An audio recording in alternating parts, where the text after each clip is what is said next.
Friends, welcome back to Anvesha channel. आज हम लोग पढ़ेंगे मानक हिंदी का व्याकरणिक संरचना। ठीक है, तो इस टॉपिक को हम लोग पूरे विस्तार से पढ़ते हैं।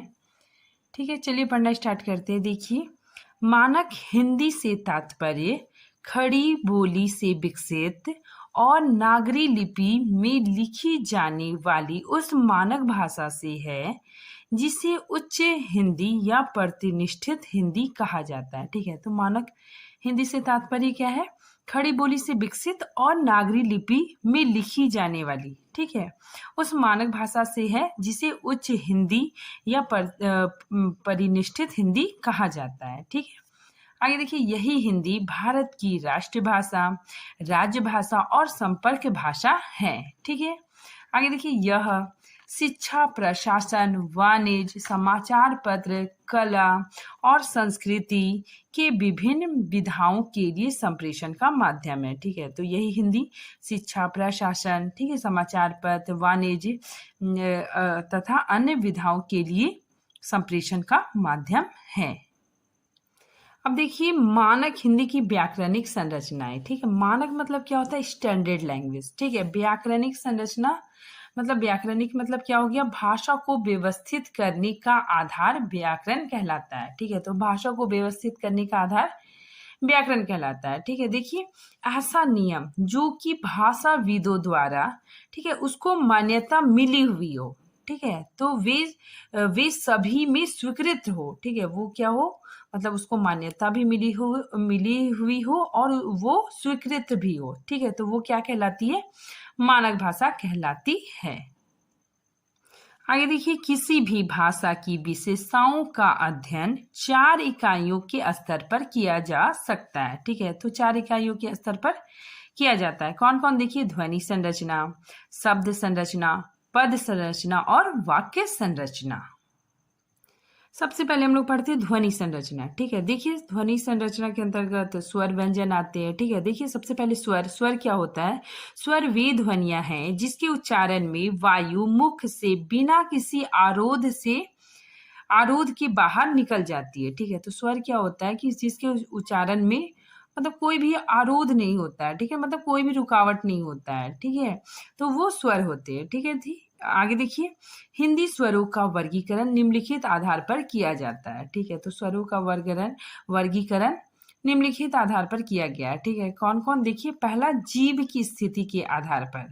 ठीक है, तो जीभ की स्थिति के आधार पर इसका वर्गीकरण किया गया है। ठीक है, तो जीभ की स्थिति के आधार पर इसे 3 वर्गों में बांटा गया है। ठीक है, पहला क्या है? पश्च भाग। ठीक है, पश्च भाग मतलब जीभ के पीछे वाले भाग। ठीक है, ये देखिए, ये मतलब आप लोग समझिए कि ये जीभ है, तो जो जीभ के पीछे वाले भाग से कौन कौन वर्ण का उच्चारण होता है? आ, उ, ओ और आओ। ठीक है, और मध्य भाग से आ, और जो अग्र भाग है मतलब जो आगे वाला भाग है उससे ई, ए का उच्चारण होता है। सबसे पहले देखिए अग्र स्वर। ठीक है, अग्र स्वर क्या होता है? देखिए, जिन स्वरों के उच्चारण में जीभ का अग्र भाग काम करता है। ठीक है, जीभ का अग्र भाग काम करता है। ठीक है, मैंने अभी बताया। इसकी संख्या 4 होती है। ठीक है, तो इसकी संख्या कितनी होती है? 4 होती है। ठीक है, कौन कौन? देखिए, छोटी, बड़ी, ए और आय। ठीक है, अगर हम इसको ट्रिक से भी याद कर सकते हैं। ठीक है, देखिए, यहाँ पे अग्र लिखते हैं सबसे पहले। यहाँ से हम लोग अग्र लिख लिए। ठीक है, फिर अग्र के बाद फिर अग्रिय लिख लिए। ठीक है, इस तरह हम लोग लिख लिए। अब हम इसमें देखते हैं, इसमें देखिए छोटी की मात्रा है, फिर इसमें मतलब जो का तो उतार दिए। ठीक है, और इसमें छोटी उतार दिए। ठीक है, फिर इसको हम मतलब इसका बड़ा रूप उतारे लिखेंगे। ठीक है, तो छोटी का बड़ी हो गया। ठीक है, ए का आय हो गया। ठीक है, तो इस तरह क्या हो गया? ई, छोटी, बड़ी, ई और ऐ, ये क्या हो गया? मेरा अग्र स्वर हो गया। ठीक है, और इन वर्णों का उच्चारण होठों के पास से बोला जाता है। आगे देखिए मध्य भाग। ठीक है, मध्य स्वर मतलब जीभ के बीच वाले भाग से किस वर्ण का उच्चारण होता है? आ। ठीक है, इसका बस एक ही है, आ का उच्चारण होता है। ठीक है, फिर देखिए पश्च स्वर के अंतर्गत कौन कौन आ गया? देखिए, आ, उ, ठीक है, छोटा ऊ, बड़ा ऊ, ठीक है, ओ, औ, फिर ये औ क्या है? आगत ध्वनि है। ठीक है, तो ये इन वर्णों का उच्चारण क्या होता है? पश्च स्वर से होता है, ठीक है।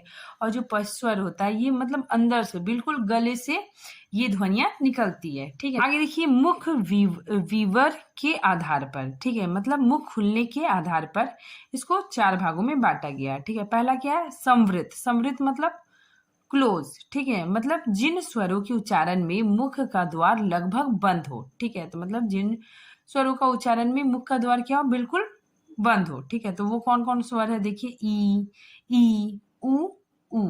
देखिए हम लोग इसको ट्रिक से भी याद कर सकते हैं, ठीक है। देखिए हम यहाँ पे लिखेंगे, फिर इसके बाद फिर देखिए यहाँ पे आ ई उ री ए ओ औ, ठीक है, इस तरह लिखेंगे। और इसके जो ये वाला जो पार्ट है, ठीक है, ई उ ऊ, ठीक है, ये पार्ट्स को हम लोग निकाल के हम लोग जान सकते हैं कि ये समृद्ध है, ठीक है। नहीं तो इसको एक ट्रिक से और भी जान सकते हैं, जैसे देखिए सुई। सुई लिख लिया मैंने, तो देखिए इसमें छोटा ऊ की मात्रा है, फिर ये बड़ी हम यहाँ पे जोकतू उतार दिए, ठीक है। फिर देखिए इसका बड़ा रूप मैंने लिख लिया, ठीक है, बड़ा ऊ। फिर इसका लिखिए हम छोटी लिख लिए, तो फिर इस तरह ऊ फिर छोटा ऊ, बड़ा ऊ, बड़ी छोटी, ठीक है, मतलब ऊ ई। तो ये क्या हो गया, मेरे समृद्ध स्वर, ठीक है। तो इस ट्रिक से भी हम लोग याद कर सकते हैं। नेक्स्ट देखिए अर्ध समृद्ध। अर्ध समृद्ध मतलब हाफ क्लोज, मतलब जो थोड़ा खुला हो, ठीक है, मुख का द्वार थोड़ा खुला हो, ठीक है। देखिए जिन स्वरों के उच्चारण में मुख द्वार आधा बंद हो, ठीक है, मतलब आधा बंद हो मतलब थोड़ा खुला हो, ठीक है। जैसे देखिए वे वन कौन कौन से है, अर्ध समृद्ध वन कौन है, ओ और ए, ठीक है। तो हम इसको ट्रिक से भी याद कर सकते हैं, जैसे हम किसी को बुलाते हैं ना, ओए इधर आओ, ओए इधर आओ, तो देखिए यहाँ पे ओ आ रहा है, ए आ रहा है, ठीक है। तो इस ट्रिक से हम जान सकते हैं कि ओ और ए क्या है, अर्ध समृद्ध स्वर है, ठीक है। ये सब आप लोग याद कर लीजिएगा, क्योंकि एग्जाम में इससे क्वेश्चन एक दो क्वेश्चन रहता ही है, ठीक है। इसीलिए मैंने इसको इतना ट्रिक से समझाया है, ठीक है, क्योंकि सारा कुछ होच पोच हो जाता है, ठीक है, समझ में नहीं आता है। इसको एक दो बार पढ़ने से या फिर एक दो बार अगर नहीं समझ में आता तो वीडियो आप लोग एक दो बार देखिए, ठीक है, रिपीट करके, तो समझ में आ जाएगा, ठीक है। नेक्स्ट देखिए अर्ध विवृत। अर्ध विवृत मतलब हाफ ओपन, ठीक है, मतलब आधा खुलना, ठीक है। देखिए जिन स्वरों के उच्चारण में मुख द्वार आधा खुलता है, ठीक है, तो वो कौन कौन सा स्वर है, देखिए आ, ए, ओ और औ। ये क्या है, आगत ध्वनि, ठीक है। फिर देखिए विवृत। विवृत मतलब ओपन, मतलब पूरा खुलता है, मुख का द्वार क्या होता है, पूरा खुल जाता है। जिन स्वरों के उच्चारण में मुख द्वार पूरा खुल जाता है, ठीक है, तो वो वर्ण कौन है, आ, ठीक है। जब हम लोग आ बोलते हैं तो मुंह पूरा ज्यादा खोल के, तो ये कौन सा होता है, आ, ठीक है, बड़ा आ, ठीक है। तो आई होप आप लोगों को समझ में आ गया होगा। नेक्स्ट देखिए ओठ की स्थिति के आधार पर, ठीक है, ओठ की स्थिति के आधार पर इसको दो वर्गों में बांटा गया है। पहला अवृतमुखी, ठीक है। अवृतमुखी क्या होता है, जिन स्वरों के उच्चारण में ओठ वृत्तमुखी या गोलाकार नहीं होता है, ठीक है, मतलब हमारा ओठ पूरा गोल नहीं होता है, ठीक है। तो वे स्वर कौन कौन से हैं, देखिए आ ई ए और ऐ। ये वृत्तमुखी, ठीक है। वृत्तमुखी क्या होता है, जिन स्वरों के उच्चारण में होठ वृत्तमुखी या गोलाकार होते हैं, ठीक है। तो वे कौन कौन से स्वर है, देखिए ऊ औ और औ, ठीक है, ये आगत ध्वनि है। तो इन स्वरों का उच्चारण में मुंह का मतलब मुंह की आकृति पूरी तरह से गोल हो जाता है, ठीक है। अब आगे हम लोग देखते हैं हिंदी व्यंजन के स्थान के आधार पर वर्गीकरण, ठीक है। देखिए ये काफी इंपॉर्टेंट है। कंठ या कोमल तालव्य वर्ण कौन कौन से, क ख ग घ अंग, ठीक है। तो ये याद रखिएगा आप लोग, ये कोमल तालव्य भी है और कंठस्थ व्यंजन भी है, ठीक है। नेक्स्ट देखिए तालव्य। तालव्य व्यंजन कौन कौन है, छ च छ ज झ, ठीक है। तो ये सब क्या है, तालव्य व्यंजन, ठीक है। मूर्धन्य व्यंजन और ट ठ ड ढ मूर्धन्य, ठीक है। उसके बाद फिर ये ड जहाँ बिंदी लगी हुई है, ठीक है, और ये ढ, ठीक है, और मूर्धन्य साथ, ठीक है। तो ये सब क्या है, मूर्धन्य व्यंजन है। आगे देखिए दंत व्यंजन कौन कौन है, त थ द ध न, ठीक है। फिर देखिए वात्सल्य या दंत मूल्य, ठीक है, ये व्यंजन कौन कौन है, श ज र और ल, ठीक है। फिर देखिए औष्ठ। औष्ठ व्यंजन कौन है, औष्ठ व्यंजन कौन क्या है ना, प फ ब भ, ये औष्ठ व्यंजन है, ठीक है। इसके उच्चारण में मतलब ओठ सटता है, ठीक है। फिर देखिए दंत्योष्ठ, ये व्यंजन कौन कौन है, व और फा, ठीक है। फिर स्वर तंत्री, ठीक है, ये काफी इंपॉर्टेंट है, आजकल पूछने लगा है ये। तो स्वर तंत्री व्यंजन कौन सा है, तो ह है, ठीक है। अब हम लोग देखते हैं वात्स्यय व्यंजन क्या होता है, ठीक है। देखिए ये मसूड़ों के पास से उच्चारित होता है, ठीक है, ये मतलब मसूड़ों के पास से उच्चारित होता है, ठीक है। देखिए इन व्यंजनों का उच्चारण जिह्वा के नोक, ठीक है, जिह्वा के नोक के पास नोक को छूकर होता है, ठीक है। जैसे कौन कौन वर्ण है इसके अंतर्गत, श, ज, र, ल आदि, ठीक है। नेक्स्ट देखिए दंतोष्ठ, ठीक है। देखिए इन वर्णों के उच्चारण में ऊपर के दांत, ठीक है, ऊपर के दांत तथा नीचे के होंठ का प्रयोग किया जाता है, ठीक है। तो ये वर्ण कौन कौन है, व और फ।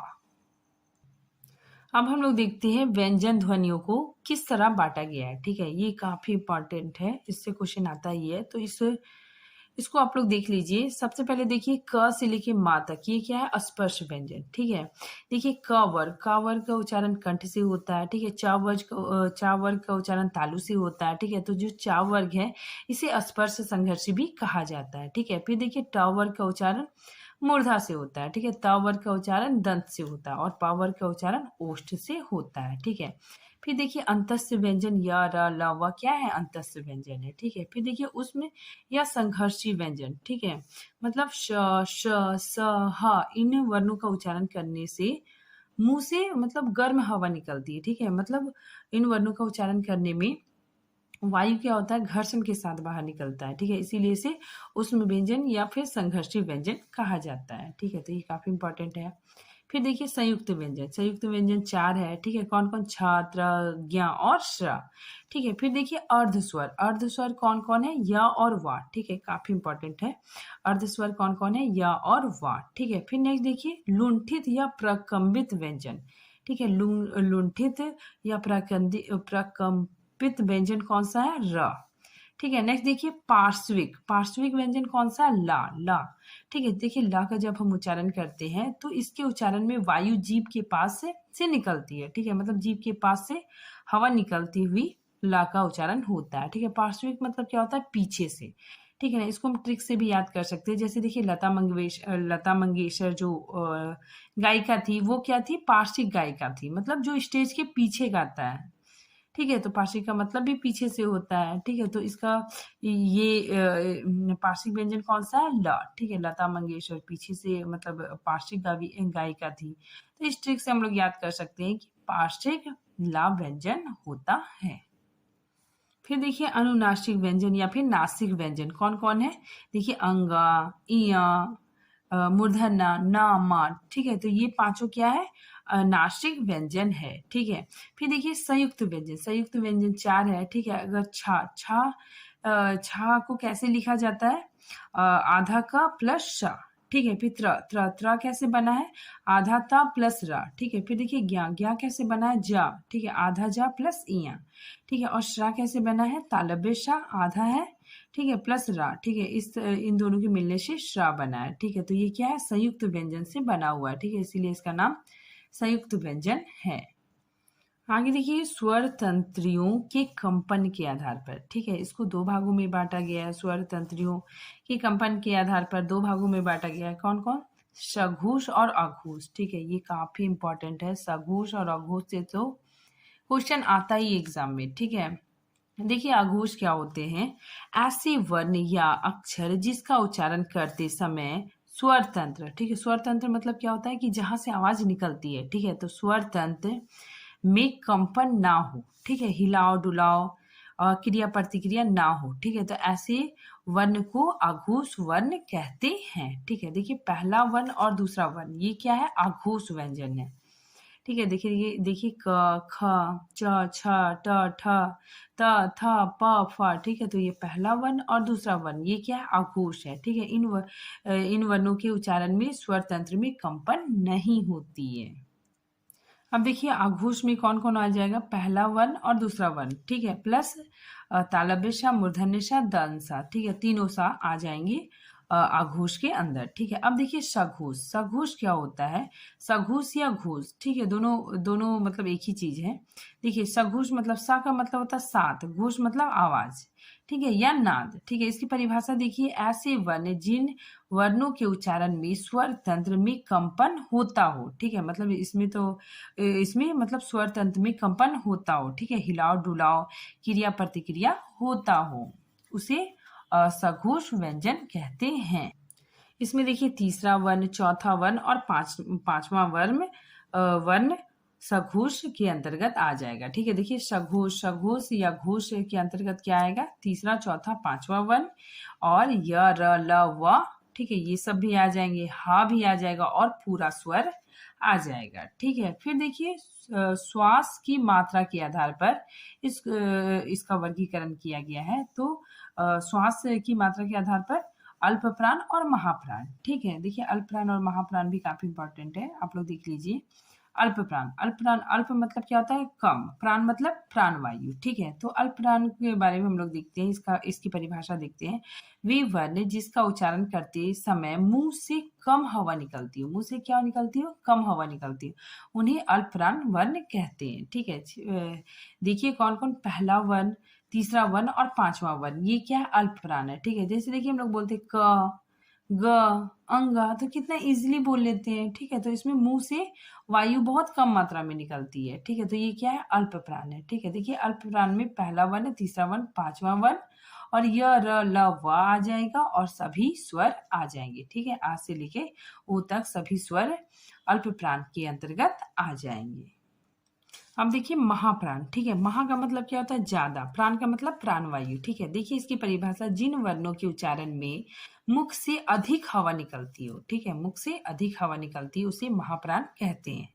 ठीक है, महाप्राण के अंतर्गत देखिए दूसरा वर्ण और चौथा वर्ण आएंगे। ठीक है, जैसे हम लोग बोलते ख, तो बहुत ज्यादा मतलब एफर्ट लग रहा है।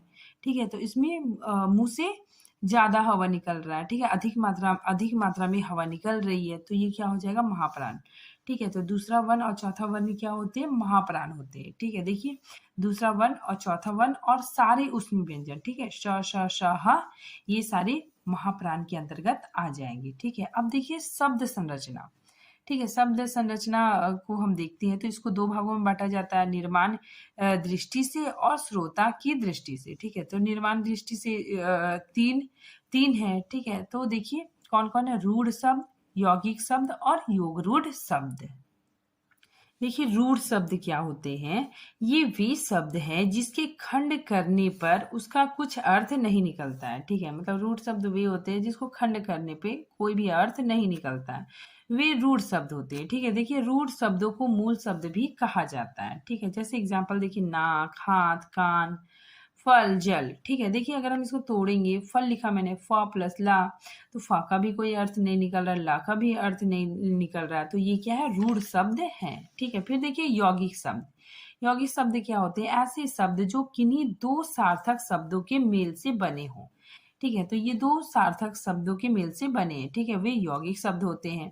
इन शब्दों के खंड भी सार्थक होते हैं, मतलब इसका जो खंड होता है, मतलब इसका भी अलग अर्थ निकलेगा, इसका भी अलग अर्थ निकलेगा। ठीक है, दोनों का मतलब सार्थक अर्थ निकलता है। ठीक है, जैसे देखिए विद्यालय। विद्यालय को अगर हम तोड़ते हैं तो विद्या प्लस आलय। ठीक है, विद्या मतलब इसको अगर हम देखते हैं तो ये क्या हो गया? विद्या और आलय। आलय मतलब घर, मतलब विद्या का घर। ठीक है, देखिए हिमालय, हिम प्लस आलय। ठीक है, हिम का मतलब हो गया बर्फ, आलय के मतलब घर। ठीक है, तो दोनों का अर्थ निकलता है। वही क्या होता है? यौगिक शब्द होते हैं। ठीक है, नेक्स्ट देखिए योगरूढ़। योगरूढ़ क्या होता है? कि जो शब्द यौगिक होते हुए भी, ठीक है, किसी विशेष तथा परंपरागत अर्थ देते हैं, उन्हें योगरूढ़ कहते हैं। ठीक है, तो इसमें क्या होता है? देखिए जो अपना सामान्य अर्थ छोड़ एक विशेष अर्थ देता है। ठीक है, तो योगरूढ़ में क्या होता है कि वो सामान्य अर्थ नहीं देगा, उसका कोई विशेष अर्थ निकलेगा। ठीक है, तो वो क्या कहलाता है? योगरूढ़ कहलाता है। देखिए बहुब्रीहि समास के जितने भी उदाहरण हैं वे योगरूढ़ के अंतर्गत आ जाएंगे। ठीक है, जैसे एग्जाम्पल देखिए लंबोदर। ठीक है। लंबोदर क्या हो गया, लंबा है उदर, उदर मतलब पेट, ठीक है। लंबा है उदर जिसका, कौन, गणेश, ठीक है। तो लंबोदर का अर्थ यहाँ पे गणेश से आ रहा है, ठीक है। तो ये क्या हो गया, योगरूढ़, ठीक है। देखिए पंकज, पंकज का अर्थ क्या होता है, कीचड़ में उत्पन्न होने वाला, ठीक है, अर्थात कमल, ठीक है। अब देखिए स्रोत, स्रोत की दृष्टि से, ठीक है, इसके अंतर्गत चार आ जाते हैं, तत्सम, तद्भव, देशज और विदेशज, ठीक है। हम लोग देखते हैं तत्सम शब्द, तत्सम शब्द क्या होते हैं, ऐसे शब्द जिसकी उत्पत्ति संस्कृत भाषा से हुई हो, ठीक है, जिसकी उत्पत्ति संस्कृत भाषा से हुई हो और वे हिंदी भाषा में बिना किसी परिवर्तन के प्रयोग होने लगे हों, ठीक है। मतलब संस्कृत भाषा के जो शब्द हैं वही तत्सम होते हैं, ठीक है। मतलब संस्कृत भाषा के शब्द हिंदी में जो के तो प्रयोग होने लगे हैं, ठीक है, ऐसे शब्द तत्सम शब्द कहलाते हैं, ठीक है। जैसे देखिए पृथ्वी, ये संस्कृत के शब्द है और हिंदी में जो का तो प्रयोग हो रहा है, ठीक है। तो ये क्या हो गया, तत्सम शब्द हो गया, ठीक है। अग्नि, पुस्तक, ठीक है। आगे देखिए तद्भव, तद्भव क्या होता है कि ऐसे शब्द जिसकी उत्पत्ति संस्कृत से हुई हो, ठीक है, लेकिन वे रूप बदलकर, ठीक है, मतलब उसमें परिवर्तन हो जाता है, रूप बदलकर हिंदी में आ गए हों, तो ऐसे शब्दों को तद्भव कहते हैं, ठीक है। तद्भव मतलब क्या होता है ना कि वे संस्कृत के शब्द है और उसका मतलब रूप बदल गया है, ठीक है, तो उसमें परिवर्तन हो गया, तो वो क्या कहलाएंगे, तद्भव शब्द को कहलाएंगे, ठीक है, ठीक है। देखिए जैसे देखिए दूध, इसको क्या बोलेंगे, दूध, ठीक है, तो इसका रूप बिगड़ गया, ठीक है, रूप में परिवर्तन हो गया, ठीक है, तो दूध क्या है मेरा, तद्भव शब्द है, ठीक है। फिर देखिए अग्नि, अग्नि को हम लोग क्या बोलते हैं, आग, तो आग क्या है, तद्भव शब्द है, ठीक है। नेक्स्ट देखिए देशज शब्द, नेक्स्ट देखिए देशज शब्द, देशज शब्द क्या होता है, देखिए जो शब्द क्षेत्रीय प्रभाव के कारण परिस्थितियों व आवश्यकता अनुसार बनकर प्रचलित हो गए हैं वो देशज शब्द होते हैं, ठीक है। मतलब देशज शब्द क्या होता है ना, एक क्षेत्र विशेष से प्रचलित हुआ हो, ठीक है। देखिए वे शब्द जिसका स्रोत का पता ना हो, ठीक है, मतलब ऐसा शब्द जिसका स्रोत का कोई पता ना हो, ठीक है, वो मतलब क्षेत्रीय प्रभाव के कारण उसकी उत्पत्ति हुई हो, ठीक है। जैसे देखिए पगड़ी, लोटा, डिबिया, तो इस तरह के शब्द हमारी हिंदी में आके मिल गए हैं, ठीक है। तो ये क्या कहलाएगा, देशज शब्द, ठीक है। देशज मतलब जो देश में, ठीक है, देश या फिर गांव में उत्पन्न हुआ हो, ठीक है। अब हम लोग देखते हैं विदेशज शब्द, विदेशज शब्द क्या होता है कि वैसे शब्द जो विदेशी भाषा से हिंदी में आ गए हैं, ठीक है, मतलब जो विदेशी भाषा के शब्द हैं वो हमारी हिंदी में घुल मिल गए हैं, ठीक है, उसे ही हम लोग क्या कहते हैं, विदेशज शब्द कहते हैं। फ्रेंड्स यहाँ पे देखिए जो शब्द संरचना है उसके अंतर्गत रूढ़, रूढ़ शब्द, यौगिक शब्द और योगरूढ़ शब्द आ गए, ठीक है, ये हम लोगों ने पढ़ा, ठीक है। और जो उसके बाद फिर हम लोग अब पढ़ते हैं पद संरचना, ठीक है।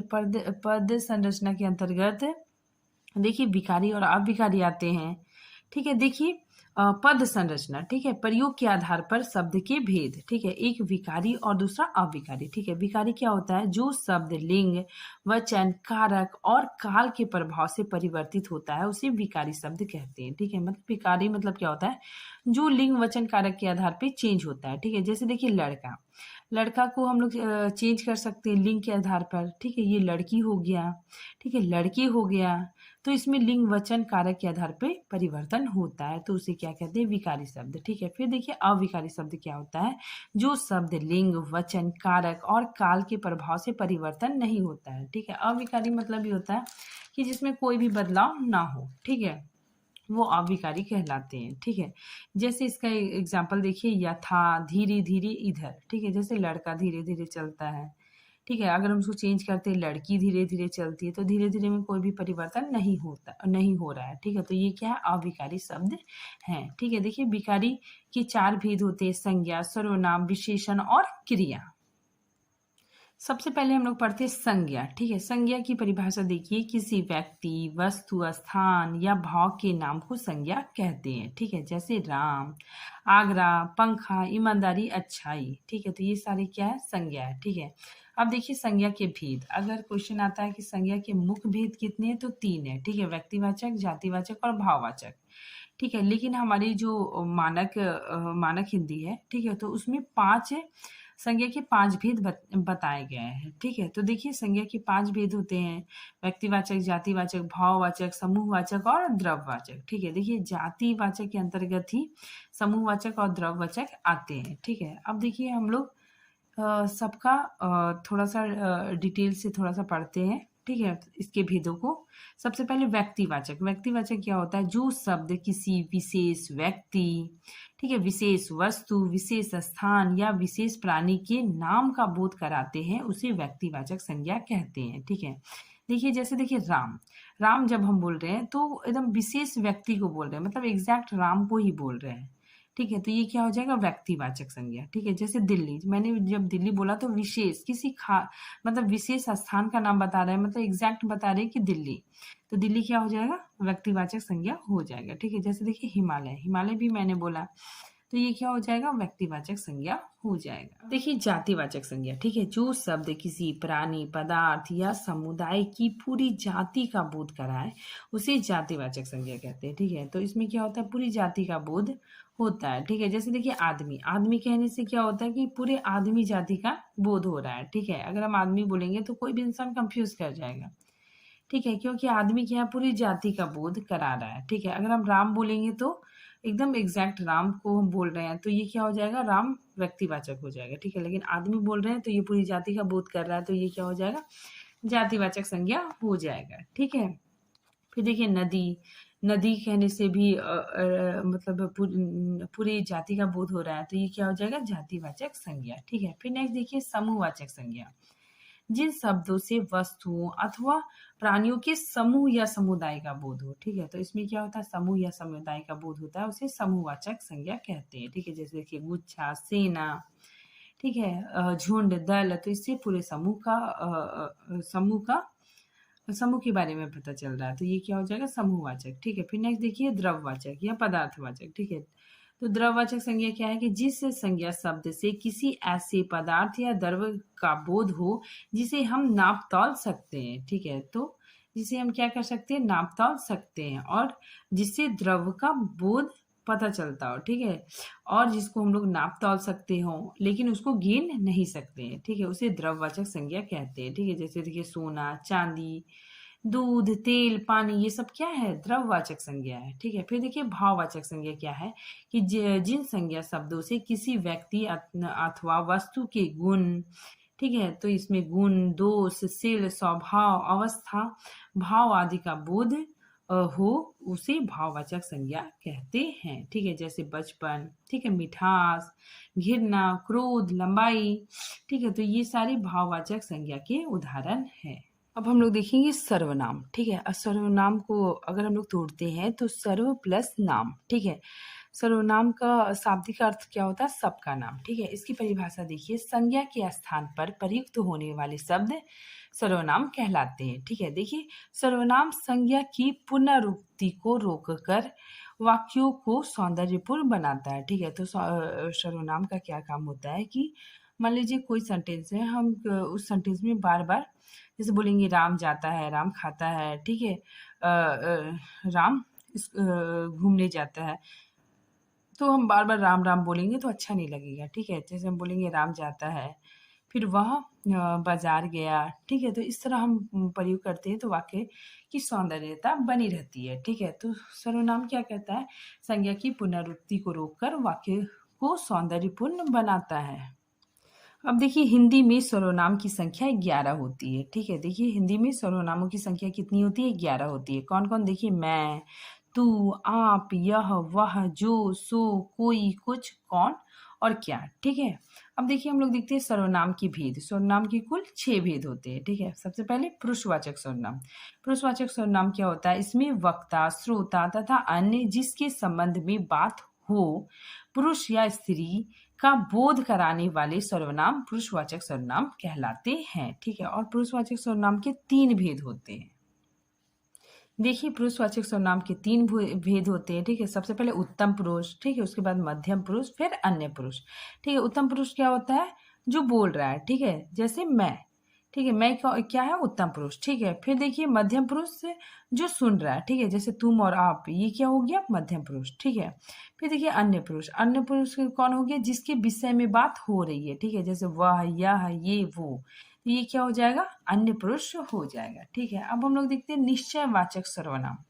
निश्चयवाचक सर्वनाम क्या होता है, जिन सर्वनाम शब्दों से किसी निश्चित व्यक्ति वस्तु का बोध हो उसे निश्चयवाचक सर्वनाम कहते हैं, ठीक है। मतलब जिस सर्वनाम से निश्चितता का पता चले, ठीक है, तो वो क्या होता है निश्चयवाचक सर्वनाम होता है, ठीक है। जैसे देखिए एग्जाम्पल, यह हमारी कलम है, ठीक है, तो हम एग्जैक्ट बता रहे हैं कि यह हमारी कलम है, ठीक है। वह श्याम की कमीज है, ठीक है, तो इस सेंटेंस से पता चल रहा है कि एग्जैक्ट बता रहे हैं कि वह श्याम की कमीज है, तो ये क्या हो जाएगा निश्चयवाचक सर्वनाम हो जाएगा, ठीक है। इसमें एक और चीज देखिए, इन सर्वनाम से किसी संज्ञा की निकटता या दूरी का भी पता चलता है। नेक्स्ट देखिए अनिश्चयवाचक सर्वनाम, ठीक है। अनिश्चयवाचक सर्वनाम क्या है कि जिस सर्वनाम शब्द से किसी निश्चित वस्तु का बोध ना हो, ठीक है, मतलब किसी भी निश्चित वस्तु का बोध ना हो, ठीक है, जिसका ठीक ठीक पता ना चले, उसे अनिश्चयवाचक सर्वनाम कहते हैं, ठीक है। उदाहरण के लिए कोई, कुछ, कौन, कितना,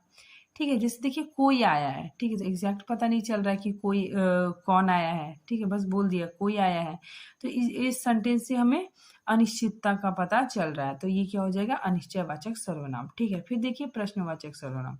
प्रश्नवाचक सर्वनाम क्या होता है कि जिन सर्वनाम से किसी व्यक्ति, वस्तु, घटना या व्यापार के बारे में प्रश्न का बोध हो, ठीक है, मतलब इसमें प्रश्न का पता चले, उसे प्रश्नवाचक सर्वनाम कहते हैं, ठीक है। जैसे इसका उदाहरण देखिए कौन, किसे और किसने। अब देखिए संबंधवाचक सर्वनाम, ठीक है। देखिए संज्ञा या सर्वनाम के साथ संबंध प्रदर्शित करने के लिए जिस सर्वनाम का प्रयोग किया जाता है उसे संबंधवाचक सर्वनाम कहते हैं, ठीक है। मतलब इसमें क्या होता है ना कि संबंध का पता चलता है, ठीक है, संबंध प्रदर्शित होता है, ठीक है। जैसे एग्जाम्पल देखिए जो, सो, वह, वे, ठीक है, जिसे, वही, ठीक है। जैसे इसका एग्जाम्पल देखते हैं जिसकी लाठी उसकी भैंस, ठीक है, तो ये क्या है एक दूसरे से संबंधित है, तो ये क्या हो जाएगा संबंधवाचक सर्वनाम, ठीक है। फिर देखिए निजवाचक सर्वनाम। निजवाचक सर्वनाम में क्या होता है, जहां वक्ता अपने लिए आप शब्द का प्रयोग करता है, ठीक है, जैसे अपने आप शब्द का प्रयोग करता है, मतलब वक्ता अपने लिए जो शब्द का प्रयोग करता है वही निजवाचक सर्वनाम होता है, ठीक है। जैसे देखिए आप, स्वयं, अपने आप, ठीक है। इसका एग्जाम्पल हो गया कि मैं अपने आप घर चला जाऊंगा, मैं स्वतः यह काम कर लूंगा, ठीक है, तो ये क्या हो जाएगा निजवाचक सर्वनाम हो जाएगा, ठीक है, क्योंकि इसमें जो वक्ता है वो मतलब खुद के लिए बोल रहा है, ठीक है। अब देखिए विशेषण। विशेषण क्या होता है, सबसे पहले इसकी परिभाषा देखते हैं, जो शब्द, संज्ञा या सर्वनाम की विशेषता बतलाए, ठीक है, उसे विशेषण कहते हैं, ठीक है। जैसे उदाहरण देखिए जया सुंदर है, तो ये सुंदर क्या हो गया विशेषण, ठीक है, और जया क्या हो गई विशेष, ठीक है। तो जया जया क्या है सुंदर है, तो सुंदर इसकी क्वालिटी है, तो ये क्या हो जाएगा विशेषण हो जाएगा, ठीक है। अब हम लोग देखते हैं विशेष। विशेष की परिभाषा क्या होता है कि जिस संज्ञा या सर्वनाम की विशेषता बताई जाए वही विशेष होता है, ठीक है। जैसे देखिए सुंदर, सुंदर कौन है जया है, ठीक है, तो जया की विशेषता बताई जा रही है, तो ये क्या हो जाएगा जया क्या हो जाएगा विशेष हो जाएगा, ठीक है। अब देखिए विशेषण के 4 भेद होते हैं, ठीक है। सबसे पहले गुणवाचक विशेषण, इसकी परिभाषा देखते हैं, जिस विशेषण शब्द से संज्ञा अथवा सर्वनाम के गुण, दोष, दशा, रंग, आकार, स्थान, देश, काल आदि का बोध हो, ठीक है, तो वो क्या होता है गुणवाचक विशेषण होता है, ठीक है। फिर नेक्स्ट देखिए परिमाणवाचक विशेषण, ठीक है। इसमें क्या है कि जिन विशेषण शब्दों के द्वारा संज्ञा की मात्रा, ठीक है, या नाप या तौल का बोध हो वो परिमाणवाचक विशेषण कहलाता है, ठीक है। मतलब परिमाणवाचक विशेषण में क्या होता है कि नाप तौल का बोध हो, ठीक है, तो वो क्या होता है परिमाणवाचक विशेषण होता है। अब हम लोग देखते हैं परिमाणवाचक के भेद, ठीक है। परिमाणवाचक के 2 भेद होते हैं, ठीक है। पहला निश्चय परिमाणवाचक और दूसरा अनिश्चित परिमाणवाचक, ठीक है। देखिए निश्चित परिमाणवाचक में क्या है 4 मीटर कपड़ा, ठीक है, इसमें मतलब निश्चित बताया जा रहा है कि 4 मीटर कपड़ा चाहिए, ठीक है। फिर 1 लीटर दूध, ठीक है, तो इसमें निश्चितता का पता चल रहा है। 1 किलो आलू, तो इसमें निश्चितता का पता चल रहा है, ठीक है। और ये अनिश्चय परिमाणवाचक, जैसे थोड़ा शहद, ठीक है, थोड़ा शहद मतलब नहीं समझ में आ रहा है कितना, ठीक है, थोड़ा थोड़ा मतलब कितना, ठीक है, तो कुछ मीटर कपड़ा दो, तो इसमें भी नहीं समझ में आ रहा है, इसमें भी अनिश्चितता का बोध हो रहा है। ठीक है, जरा सी चीनी, ठीक है, चाय में जरा सी चीनी डाल दो, जरा सी कितना, मतलब नहीं समझ में आ रहा है इसमें। इसमें भी अनिश्चितता का पता चल रहा है, तो ये अनिश्चय परिमाणवाचक हो जाएगा। ठीक है, अब हम लोग देखते हैं संख्यावाचक। संख्यावाचक क्या होता है कि जिसमें संख्या का बोध हो, ठीक है, संख्या का पता चले। ठीक है, देखिए इसका परिभाषा, जो विशेषण शब्द संज्ञा या सर्वनाम की संख्या का बोध कराए, ठीक है, उसे संख्यावाचक विशेषण कहते हैं।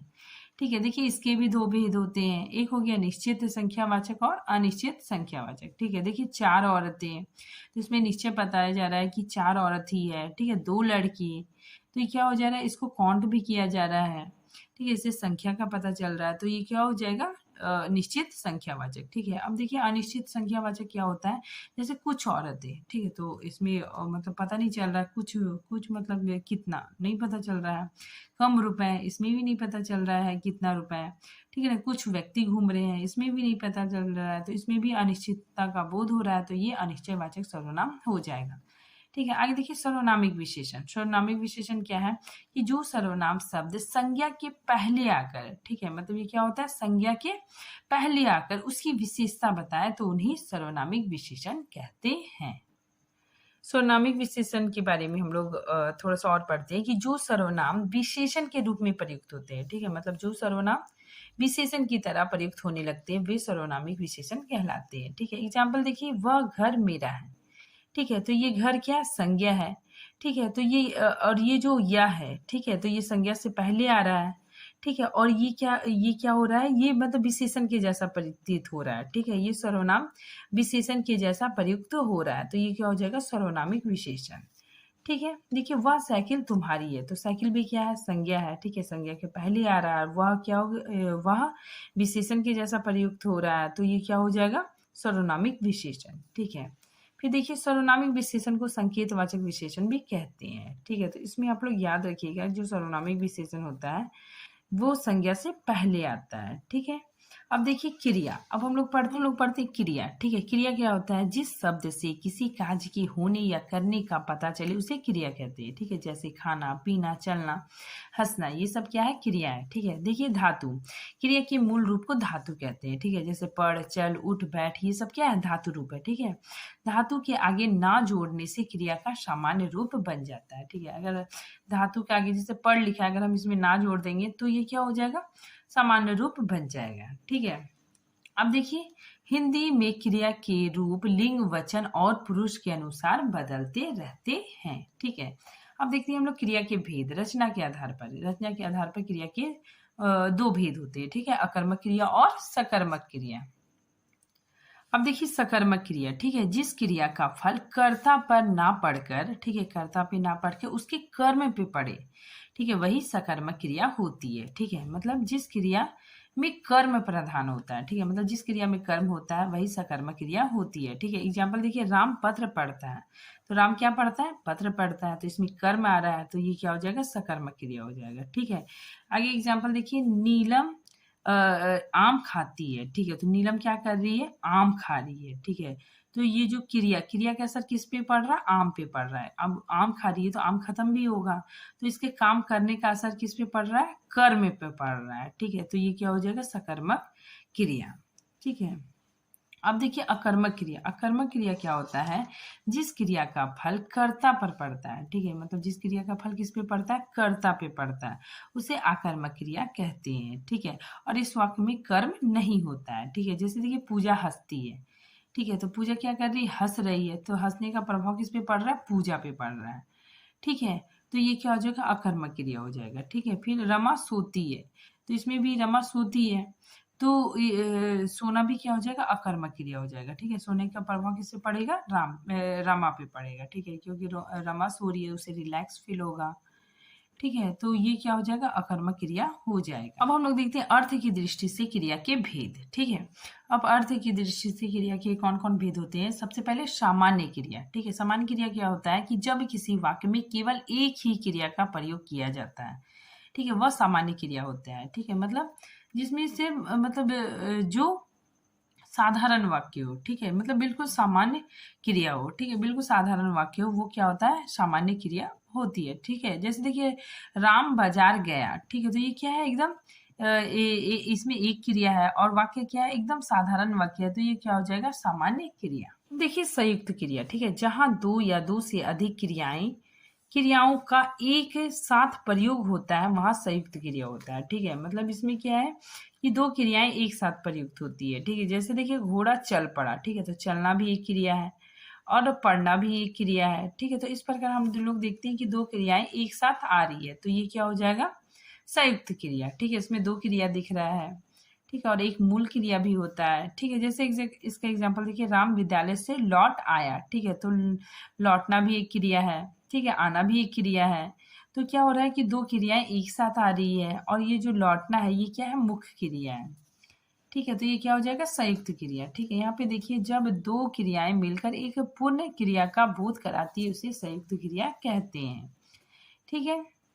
आगे देखिए जब दो या दो से अधिक क्रियाएं एक ही अर्थ में प्रयोग में आती है तो वो क्या कहलाती है संयुक्त क्रिया कहलाती है, ठीक है। अब देखिए सहायक क्रिया, सहायक क्रिया क्या होता है किसी भी वाक्य में मूल क्रिया को पूर्ण रूप प्रदान करने वाली क्रिया सहायक क्रिया कहलाती है, ठीक है। जैसे देखिए अरविंद पढ़ता है, तो है क्या हो गया हेल्पिंग वर्ब हो गया, है क्या मेरा है सहायक क्रिया है, ठीक है। जैसे सालू खेलने जाती थी, तो थी भी क्या हो गया सहायक क्रिया है।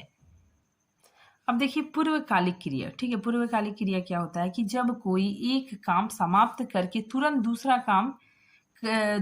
काम किया जाता है तो वह पूर्वकालिक क्रिया कहलाती है, ठीक है। जिसमें क्या होता है कि एक काम खत्म होता है और तुरंत दूसरा काम स्टार्ट हो जाता है, ठीक है, उसी को हम लोग पूर्वकालिक क्रिया कहते हैं, ठीक है। जैसे एग्जाम्पल देखिए राम पढ़कर खेलने गया, ठीक है, पहले पढ़ लिया, ठीक है, और उसके बाद खेलने गया, ठीक है। अगर हम इसको ट्रिक से याद करेंगे तो इसमें कर जरूर आता है, ठीक है। जैसे देखिए पिताजी खाना खाकर सो गए, मतलब पहले खाना खाया फिर सो गए, ठीक है। तो इसमें एक काम खत्म होके तुरंत दूसरा काम स्टार्ट हो रहा है, तो ये क्या हो जाएगा पूर्वकालिक क्रिया, ठीक है। अब देखते हैं हम लोग प्रेरणात्मक क्रिया क्या होता है कि जब कर्ता स्वयं कार्य ना करके किसी दूसरे से कार्य करवाता है, ठीक है, या दूसरे को कार्य करने के लिए प्रेरित करता है उसे प्रेरणात्मक क्रिया कहते हैं, ठीक है। एग्जाम्पल देखिए रमेश नौकर से कपड़े धुलवाता है, ठीक है। तो रमेश खुद कपड़े नहीं धोता है, वो क्या करता है नौकर से कपड़े धुलवाता है, तो ये क्या हो जाएगा प्रेरणात्मक क्रिया हो जाएगा। फ्रेंड्स आप लोगों को उपसर्ग प्रत्यय संधि और समास ये सारे कुछ पढ़ना था, ठीक है। मैंने ये सारे टॉपिक को कवर नहीं किया क्योंकि ये अगर मैं इसको मतलब इन सारे टॉपिक को बनाती तो वीडियो काफ़ी ज़्यादा लंबा हो जाता, ठीक है। तो ये टॉपिक यहीं पे मतलब ख़त्म करती हूँ मैं, ठीक है। और फिर मिलते हैं नेक्स्ट वीडियो के साथ, तब तक के लिए थैंक यू।